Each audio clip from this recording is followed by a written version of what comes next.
Hi! In front of me is Realme 11 Pro Plus, and today I would like to show you how you can select and delete multiple photos at once. First of all, you need to open your gallery app and hold one of your pictures that you wish to get rid of. In my case, this one.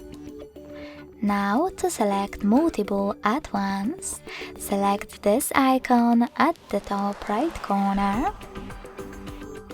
And to exclude some of them, click on the chosen ones. To delete the rest, select Delete at the bottom right corner. So when I do that, I need to choose Delete in the pop-up and tap on OK in the other one. As you can see, after that, all of my pictures were successfully deleted.